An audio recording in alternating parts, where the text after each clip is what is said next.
আমরা উন্নতির চরম শিখরে পৌঁছলেও প্রকৃতিকে জয় করার কৌশলটা কিন্তু আমরা এখনো আয়ত্ত করতে পারিনি। ইতিমধ্যেই গোটা রাজ্যবাসী আমরা এক ভয়ঙ্কর প্রাকৃতিক বিপর্যয়ের মোকাবেলা করেছি, যার রেশ আমরা কিন্তু এখনো কাটিয়ে উঠতে পারিনি। নমস্কার, সমাজ দর্পণে আপনাদের স্বাগত। সঙ্গে রয়েছে আমি শুভ্রস্মিতা। আর আজ আমরা আমাদের স্টুডিওতে আমন্ত্রিত অতিথি হিসেবে যাকে পেয়েছি, তিনি আমাদের রাজ্যের ত্রিপুরা বিশ্ববিদ্যালয়ের সঙ্গীত বিভাগের প্রধান ডক্টর উৎপল বিশ্বাস মহোদয়কে।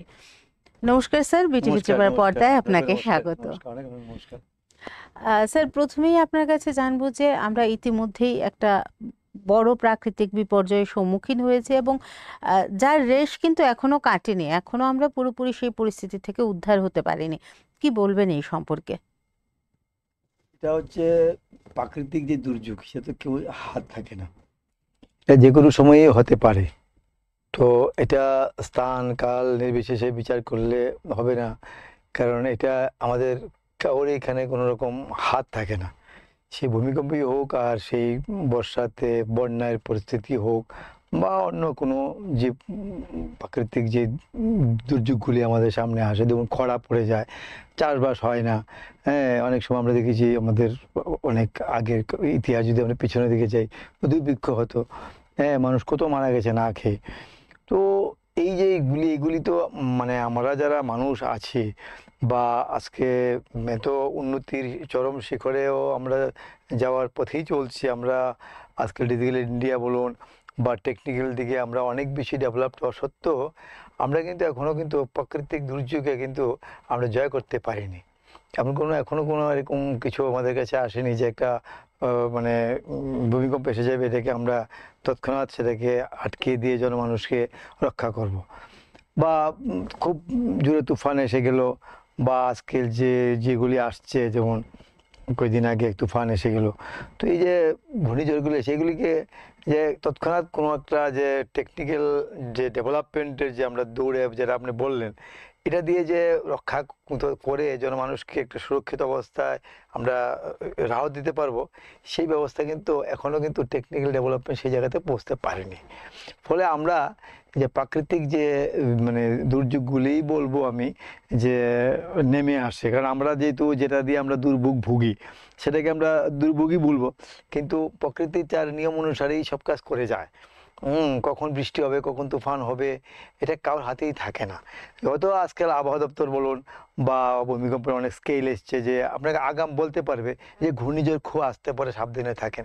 কিন্তু কতটুকু আসবে বা তার জল কতটুকু হবে, তার বেগ কীরকম হবে, কার কী ক্ষয়ক্ষতি হতে পারে, লোক সেরকম প্রিকশন কীরকমভাবে নেবে, এই ধরনের যে একটা সচেতনতা মানে মানুষকে যে কনসার্ন করা, যে মানুষকে যে একটা সতর্ক করে দেওয়া, মানুষকে সেইভাবে ট্রেন করা, এটাও এখন আমরা মানে শুধু ভারতবর্ষের কথা বলছি না, বা ভারতবর্ষের যে ত্রিপুরা যে একটা ভারতবর্ষের উত্তর কোন পূর্বে আছে, যেটাকে নর্থ ইস্টে বলি, যেটা অনেক দিন থেকেই মানে উপেক্ষিত মানে মানে নর্থ ইস্ট ছিল। কিন্তু এই আমাদের 2014-তে আমাদের নরেন্দ্র মোদী সরকার আসার পরে আমাদের নর্থ ইস্টকে উনি ডেভেলপমেন্ট করার জন্য সর্বতভাবে উনি দুয়ার খুলে দিয়েছেন। হ্যাঁ, তো এইভাবে যে করার পরেও আমরা দেখেছি, কিন্তু ওই যে একটা মানুষের মধ্যে যে ওই জিনিসটা, ওইটা কিন্তু এখনও কোথাও, শুধু ভারতবর্ষেই না, সারা পৃথিবীতেই নেই।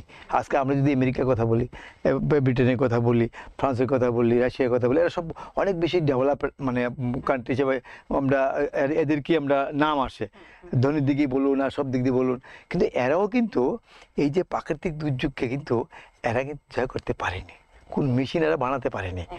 তো সেই ক্ষেত্রে তো আমরা বলবো যে ভারতবর্ষের মানুষের মধ্যে একটা অনেক বেশি সচেতনতা মানুষের মধ্যে আছে, যে আমরা যদি কোনো রকম প্রাকৃতিক আপদা আসে, যেটাকে আমরা কোনো রকম আগাম সেটাকে মানে একটা প্রিকশন দিয়ে সেটাকে খুব একটা বেশি রক্ষা করা যায় না, তবু আমাদের ভারতবর্ষের মানুষের মধ্যে একটা ভগবানটা ভালো গুণ দিয়েছে, সেটাকে প্রতিরোধ করার জন্য একটা যেন মনে হচ্ছে ঐশ্বরিক শক্তি মনে হয় মানুষের মধ্যে কাজ করে। যে কোথাও একটা প্রাকৃতিক দুর্যোগ হয়ে গেল, ধরুন আজকে ত্রিপুরার কথাই আপনি ভাবুন, যে যেই অঞ্চলগুলিতে মানে খুব বেশি এফেক্টেড হয়েছে ফ্লাডে, কিন্তু অপর অংশে যে মানুষগুলি আছে ত্রিপুরার, তারা কিন্তু খুব মানে আনন্দ বা কাটাচ্ছে, ওইদিকে হচ্ছে আমার কি, এরা সব ঝাঁপিয়ে পড়ছে, আমার রাজ্যের মানুষের দুর্ভোগ ভুগছে, জলে আসছে, হ্যাঁ এদেরকে আমার বাঁচাতে হবে, আমি আমার কাছে যা আছে তা দিয়ে সাহায্য করব।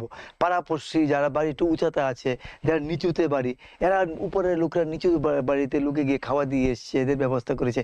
এই যে ভারতবর্ষের মানুষের মধ্যে যে একটা মানে এটা একটা বলবো যে একটা মানে স্বাভাবিক যে প্রবৃত্তি সহযোগিতা করার এবং একটা প্রাকৃতিক দুর্যোগের সঙ্গে যে প্রতিহত করার সমাজের মানে সমস্ত মানুষ একসঙ্গে নেমে যাওয়া, এই মানসিকতা কিন্তু শুধু ভারতবর্ষেই দেখা যায়, এটা কিন্তু ওর বিদেশের কোথাও দেখা যায় না। এটাই যে ভারতবর্ষ বিশেষতা, এইটাকে কেউ আবিষ্কার করতে পারেনি যে ভারতবর্ষের মধ্যে অনেক মানে পৃথিবীতে অনেক এরকম আপদ আছে, যে আপদগুলি সমস্ত মানে ভারতবর্ষে মানে পৃথিবীর অনেক মানে রাজ্য বা রাষ্ট্রগুলি মানে সম্মুখীন হয়, কিন্তু ভারতবর্ষ যেভাবে একটা মানে কি বলবো সেটাকে, যে একটা যে না না যেটা মোকাবেলা করার যে তার একটা মানে একটা কৌশল বা তার যে একটা মানে স্বাভাবিক সহজাত প্রবৃত্তি, সেই প্রবৃত্তি কিন্তু পৃথিবীর অন্য কোনো রাষ্ট্রে দেখা যায় না। এটাই ভারতবর্ষের একটা বিশাল বিশেষতা। এই কারণে ভারতবর্ষে এটা একটা আমি বলবো যে এই দেশের মাটি বা এই দেশের যে পূর্বপুরুষরা এইভাবেই দেশটাকে গড়ে তুলে গেছে। হ্যাঁ আজকাল আমরা বলি যে আপনার আধুনিক মানে কথা বলেছেন যে আধুনিক মানে অবস্থা আজকে হয়েছে, কিন্তু হওয়ার পরও দেখুন যে যেখানে যেমন করোনার কথা বলছি, করোনা কিছুদিন আগে সারা পৃথিবী করোনা যোগমতে একদম মানে ত্রস্ত হয়ে গেছে, আমেরিকা তো একদম পিছিয়ে হয়ে গেছে, বড় বড় যারা আর্থিক দিক দিয়ে বলুন, তারা টেকনিক্যাল দিক দিয়ে বলুন, মেডিকেল সায়েন্সে অনেক ডেভেলপ, কিন্তু আমরা দেখি যে ভারতবর্ষ এত বেশি না হলেও কিন্তু ভারতবর্ষ যেভাবে মানে করোনাকে মোকাবেলা করেছে, এটা কিন্তু পৃথিবীর অন্য কোনো রাষ্ট্র সেভাবে মোকাবেলা করতে পারে নাই।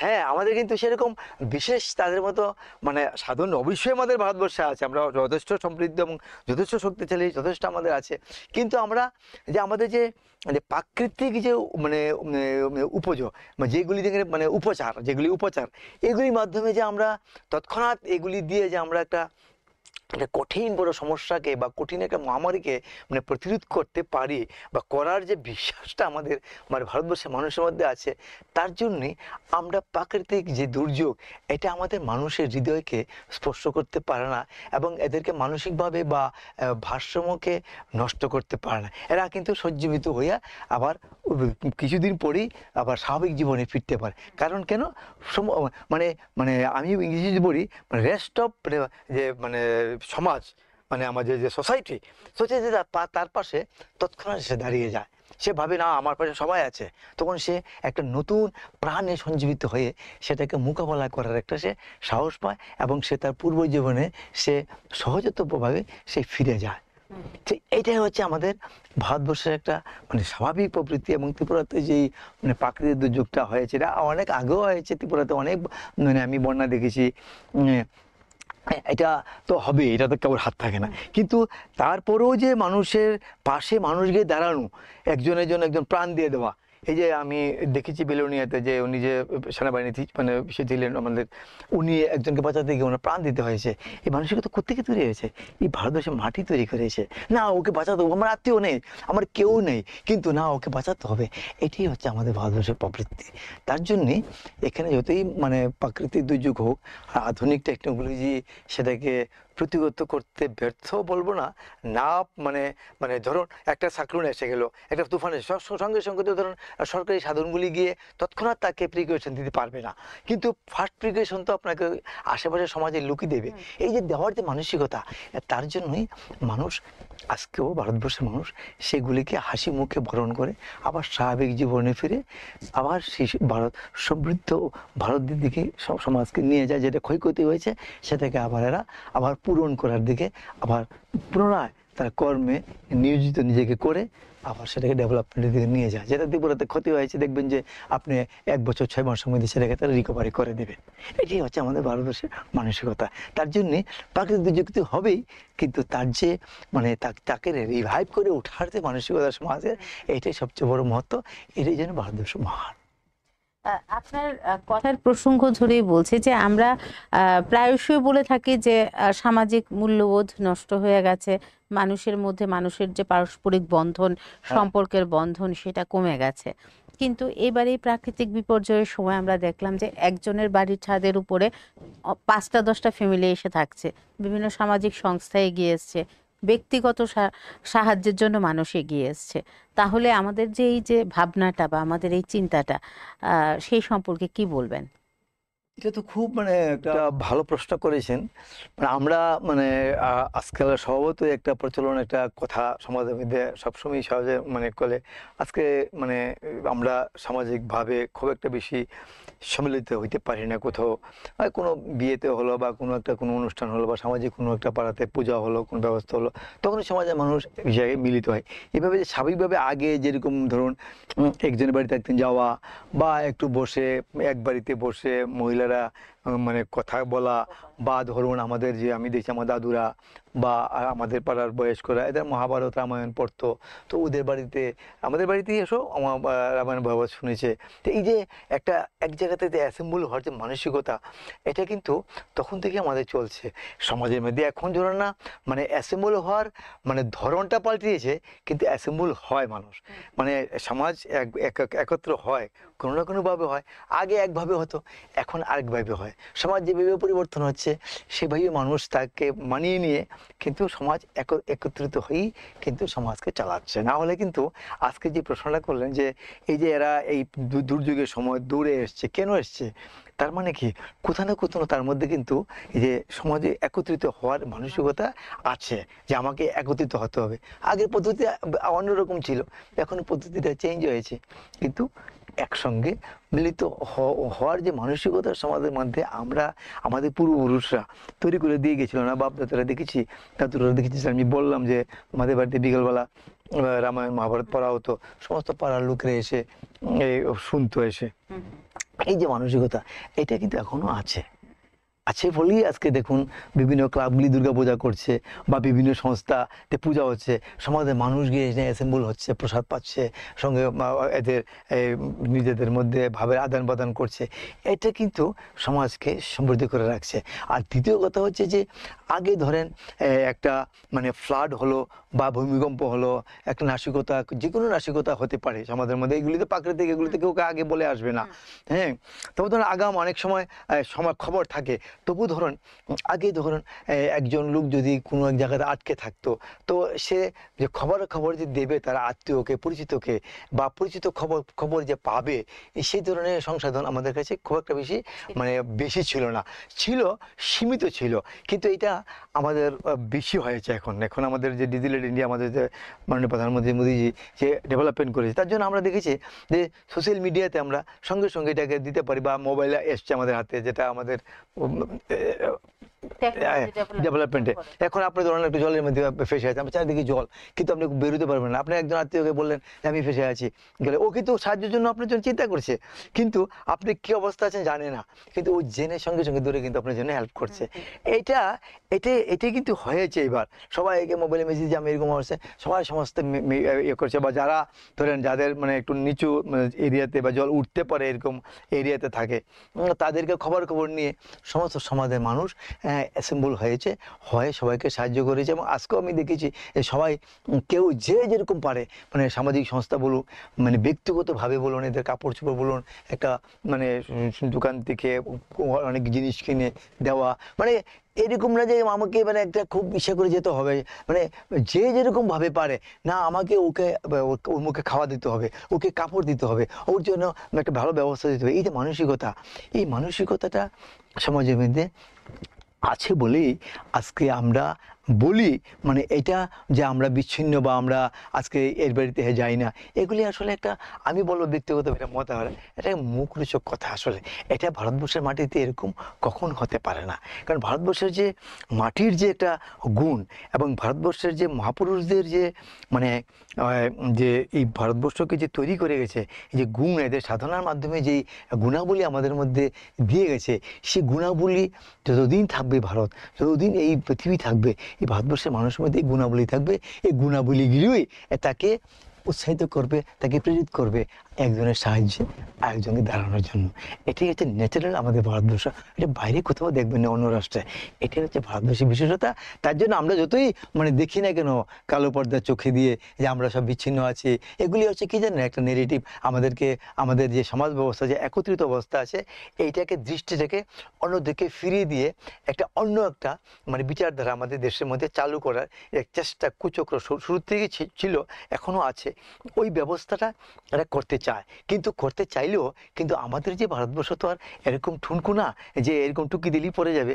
মানুষের মধ্যে যে একটা, আমরা যদি বলি যে আমরা ঋষিপুত্র, হ্যাঁ কেন আমরা প্রত্যেকে গোত্র আছে, আমরা প্রত্যেকে ঋষির পরম্পরা, তা আমাদের মধ্যে ঋষির গুণ এই পরম্পরা থেকে আসি, তো ঋষি গুণ অবশ্যই আমাদের মাঝে। তো ঋষিদের গুণ কি ছিল যে সর্বভবন্তু সুখিন, সর্বে সন্তু নিরাময়, সর্বে ভদ্রাণি বসন্ত, মা কশ্যে দুঃখ ভাব হবে, মানে সবাই কল্যাণ করতো, সবাই সুস্থ থাকুক, সবাই মানে নিরোগ থাকুক, এই যে মানসিকতা আমাদের মুনি ঋষি দিয়ে গেছেন। তো এদেরই তো বংশধর আমরা, এদেরই তো ফিরিয়ে আমরা এখানে বর্তমানে ঠেকেছি।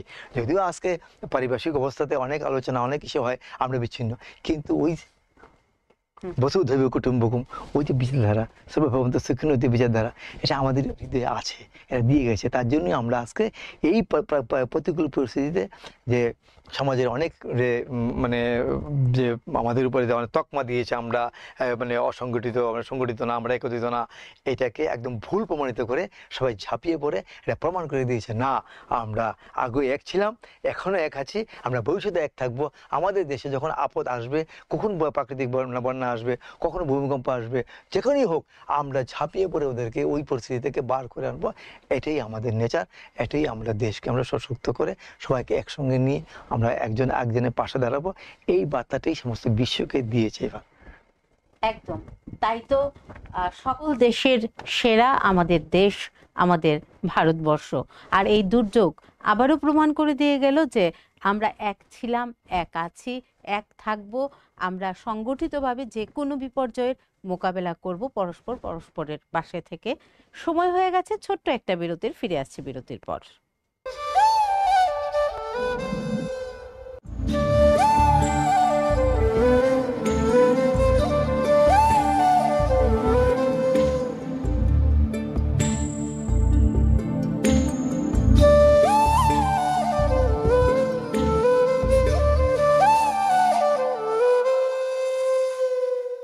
স্যার,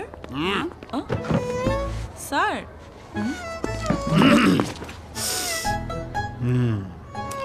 বাচ্চাদের টিফিনে যাই দিই তাই ফেরত আসে, কি যে করি।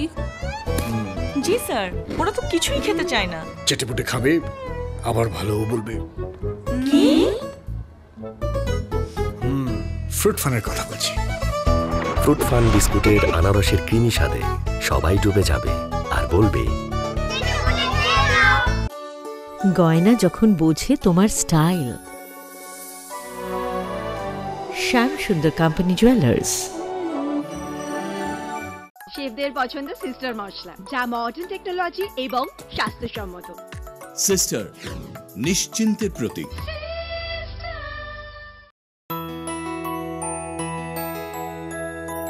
স্বাদে ভরা ঘিয়ের সুবাস লংতরায়, কি ভালো খেতে। শুদ্ধ ঘিয়ের আবেশ ভরা লংতরায়, অপূর্ব সুগন্ধ।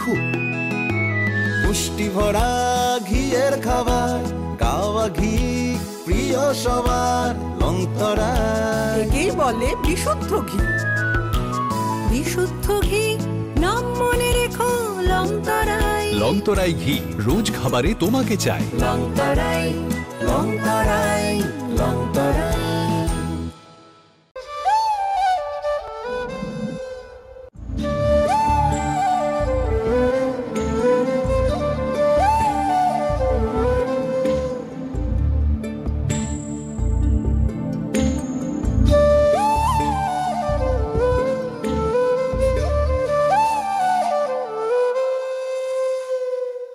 ফিরে এলাম আবারও বিরতির পর।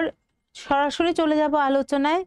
স্যার, আপনার কাছে জানবো যে আমাদের এই যে দুর্যোগপূর্ণ পরিস্থিতি, সেই পরিস্থিতিতে সরকারের কি ভূমিকা ছিল পরিস্থিতি মোকাবেলার ক্ষেত্রে? সরকারের তো সবসময় যেই সরকারই থাকবে তার সেই রাজ্যের সমস্ত জনগণ ওনাদেরই আন্ডারে থাকবে, ওনাদের দুঃখ সুখ দেখার দায়িত্ব সরকারই থাকে। আর বিশেষ করে প্রাকৃতিক যখন দুর্যোগ আসে তখন সরকারের ভূমিকা অনেকটা বেড়ে যায়। হ্যাঁ, তো কারণ সবসময় তো ধরুন মানে ওই ধরনের যে পরিস্থিতি, সেই পরিস্থিতির জন্য সরকার সবসময় প্রস্তুত থাকে।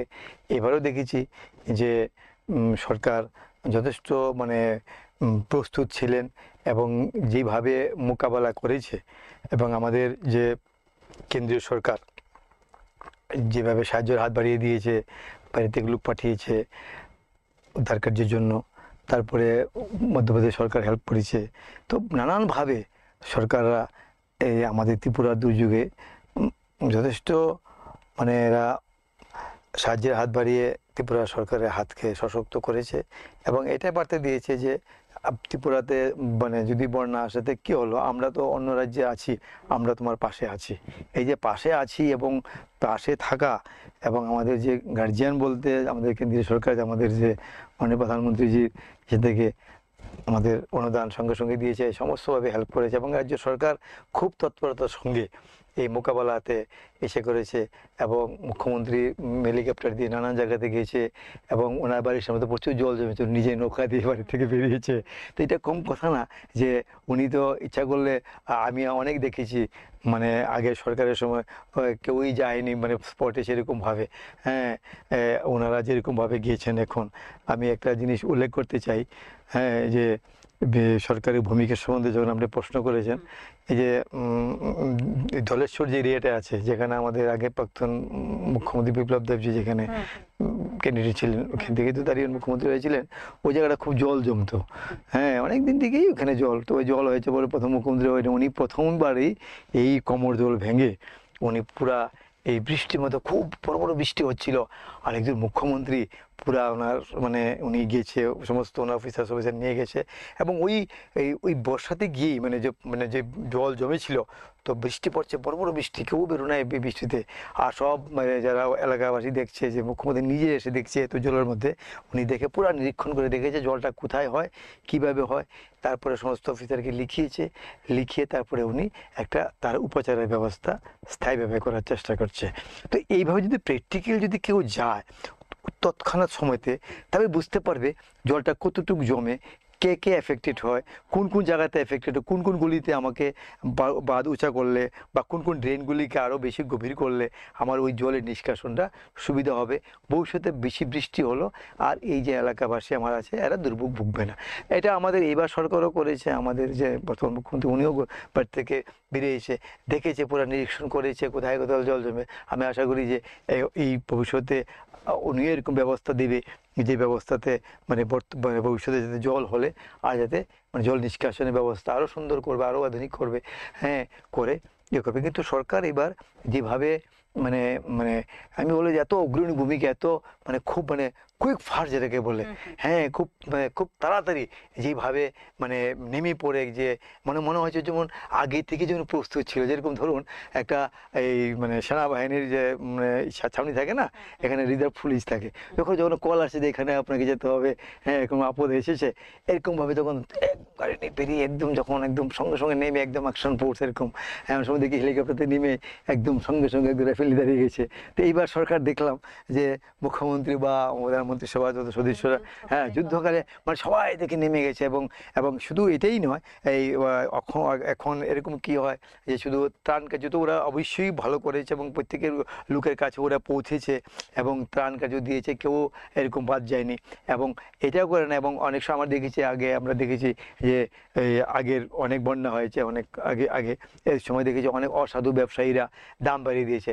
এইবার এইটাও ওরা মন্ত্রীরা নিজে ইসে করে দাম যাতে না বাড়াতে পারে, সাধারণ মানুষ যাতে যেই দাম ছিল সেই দামে যাতে চলে, এবং সবাইকে আশ্বাসন দিয়েছে যে মজুদ ভাণ্ডার পর্যাপ্ত আছে, কোনো চিন্তার কোনো কারণ নেই। হ্যাঁ, কারণ একটা ভয় থাকে যখন ফ্লাড হয় বা অন্য কিছু আপদ আসে তখন মজুদ ভাণ্ডার ঠিক থাকে কিনা, তখন সরকারের একটা বিশাল ভূমিকা থাকে, ত্রাণের সঙ্গে সঙ্গে একটা ভূমিকা থাকে কি মজুদ ভাণ্ডার ঠিক, মানুষ খাবে কি, আমি ত্রাণ কার্য কী দিয়ে করবো, আমি তো আর হাওয়া গিয়ে কথা বললে হবে না, আমার তো সাক্ষাতের সামনে থাকতে হবে।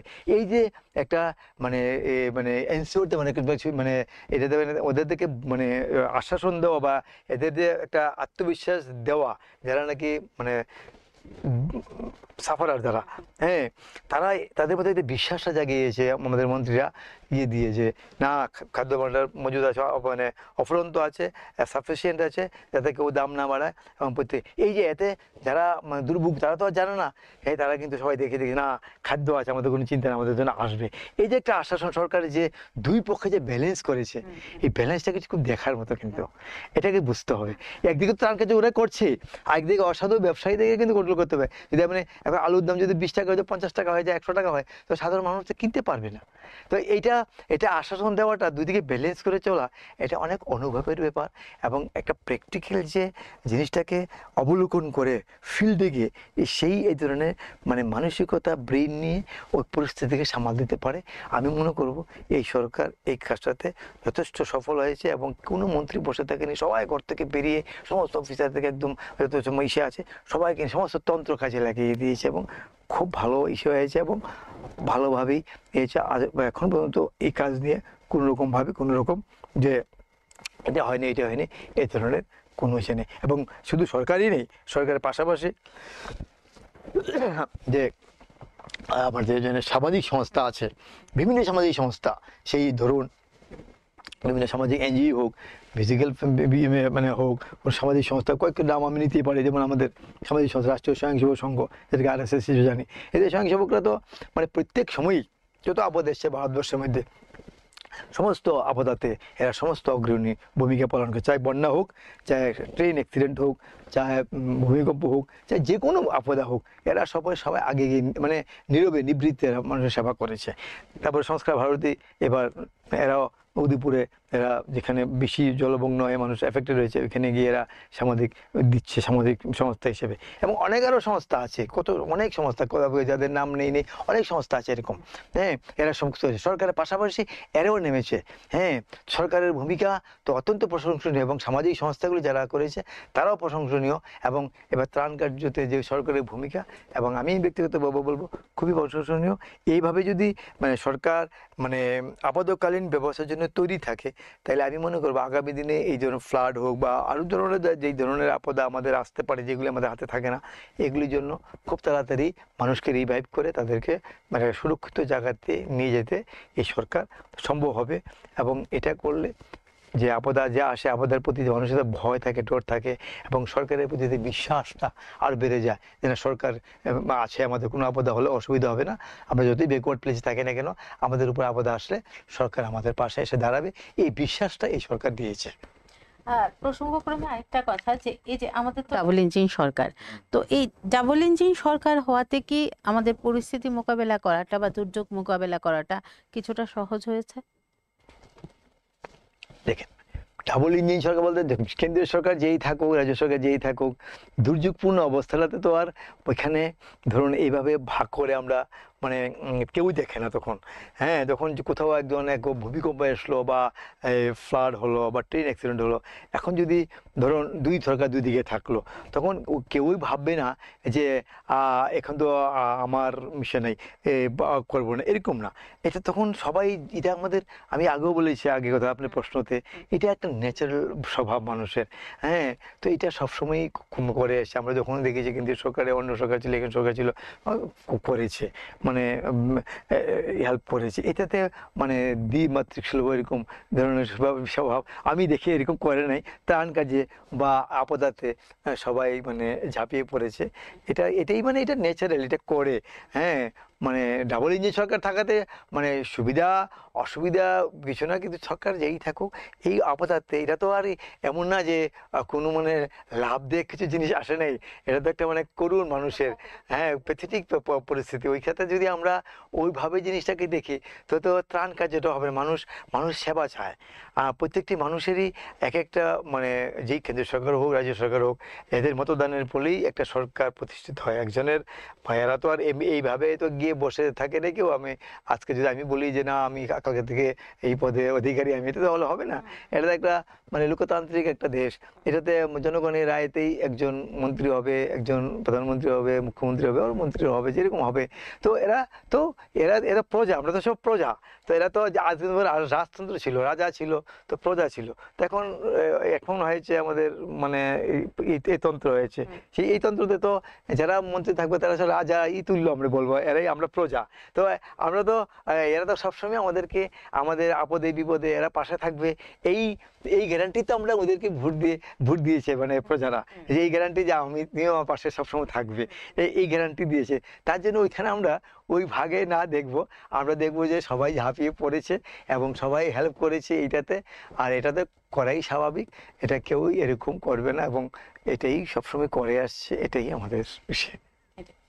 প্রাকৃতিক বিপর্যয় ঘটবেই, এটাই স্বাভাবিক। হ্যাঁ, কিন্তু আমরা চেষ্টা করব যে কি করে ক্ষয়ক্ষতির পরিমাণ কম হয়, কি করে প্রাণ রক্ষা করা যায়, এরকম। তো আপনি তো একজন অভিজ্ঞ ব্যক্তিত্ব, তো কি মনে হয় কি ধরনের পদক্ষেপ গ্রহণ করলে ভবিষ্যতে আমাদের ক্ষয়ক্ষতি আরো কম হবে বা মানুষের প্রাণ রক্ষা পাবে? কি পদক্ষেপ আর নিলে? পদক্ষেপ ধরুন যেই জায়গাতে ধরুন এবার তো আমরা ধরুন ফ্লাড তো প্রত্যেক বছরই মানে কয়েক বছর পরে পরে ভয়ানক ফ্লাড হয়। হ্যাঁ, তো এই ফ্লাডে যেই অঞ্চলগুলিতে ধরুন আমাদের বেশি এফেক্টেড হয়েছে, কেন হয়েছে তার মূলে যেতে হবে, গুড়া যেতে হবে, তার মূল কারণটাকে খুঁজে বার করতে হবে। ও খুঁজে বার করে ওই জায়গাটাতে আমাকে সংস্কার করতে হবে, ওই জায়গাটাতে ভিত শক্ত করতে হবে। তবেই আমি দেখব আগামী দিনে জন্য এই ধরনের যখন কোনো ফ্লাড হবে, আপদ আসবে, তখন এইভাবে যে এফেক্ট হয়ে যে লোক ক্ষতিগ্রস্ত হয়েছে এটা আর হবে না। হ্যাঁ, কারণ এটা তো আগাম বোঝা যায় না। হ্যাঁ, তার জন্য আমি একটা মানে আমার ব্যক্তিগত মত আমি আপনার সঙ্গে শেয়ার করব।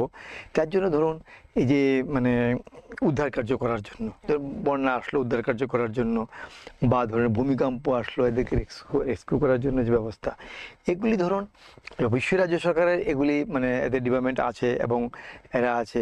তো আমি আরও মানে ধরুন আমার একটা মানে পরামর্শ মাধ্যমে থাকবে যে যেমন ধরুন সেনা ছাউনিতে যেরকম বা ফায়ার সার্ভিসে যেরকম সবসময় রেডি থাকে যে আগুনের কোথায় লেগেছে, কল আসার সঙ্গে সঙ্গে গাড়ি গিয়ে গ্যাস দিয়ে হোক জল দিয়ে হোক নিভে দেওয়া হোক।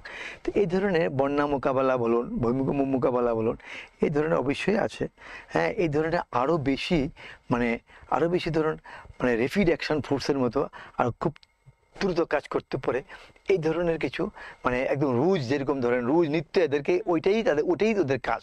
মানে এই ধরনের যদি একটা শ্রেণী বানানো হয়, এই ধরনের যেটা ফোর্স আমি তৈরি করতে পারি যে আপদা মানে নিরসন বা আপদাকে মানে প্রতিহত করার একটা মানে ফোর্স যদি আমি তৈরি করতে পারি, হ্যাঁ, সেটা ধরুন বোট থাকবে এদের সঙ্গে, বা রেস্কিউ করলে যা লাগে সমস্ত শাসন দিয়ে, যেমন রোজ যেরকম আমাদের প্যারেড হয় মিলিটারিদের, এই ধরনের যদি এদেরকে সমস্ত ট্রেনিং হয়, যেমন ধরেন মানে প্রত্যেকটি অনেক মানে রেজিমেন্টে ধরুন ওই বিভিন্ন ব্যান্ড পার্টি আছে না, ব্যান্ড আছে, প্রত্যেকদিন অভ্যাস করতে হয়। এই প্রত্যেকদিন এদেরকে ওই কাজটাই এদেরকে নিত্য করানো, কখন আপদ আসবে বলে আসবে না, সঙ্গে সঙ্গে ঝাঁপিয়ে পড়ে যাতে ক্ষয়ক্ষতির পরিমাণ কম করতে পারে। এই ধরনের যদি খুব বেশি করা যায়, এটার প্রতি যদি খুব বেশি নজর দেওয়া হয়, তাই আমি আশা করব যে এই ধরনের আপদা আসার সঙ্গে সঙ্গেই এদেরকে ঝাঁপিয়ে পড়ে যে ক্ষয়ক্ষতি মানে বেশি হয়েছে, এইটা ভবিষ্যতে এই ধরনের আপদা অবশ্যই আসতে পারে, এটা তো কেউর হাতে নেই প্রাকৃতিক, তো এটা আমরা অনেক ক্ষয়ক্ষতির পরিমাণ আমরা অনেক কম করতে পারবো। আমাদের সময় একেবারেই শেষ। আমরা এই যে ভয়াবহ দুর্যোগ ফেস করলাম ত্রিপুরাবাসী, সেই সম্পর্কে স্যারের কাছ থেকে অনেক গুরুত্বপূর্ণ কথা জানলাম। অসংখ্য ধন্যবাদ স্যার আপনাকে, আপনার ব্যস্ততম সময় থেকে আমাদের জন্য সময় বের করেছেন, আমাদের সাথে এসেছেন। আজকের মতো সমাজ দর্পণ এই পর্যন্তই। নানা রঙের অনুষ্ঠানের জন্য চোখ রাখুন বিটিভি ত্রিপুরার পর্দায়। নমস্কার।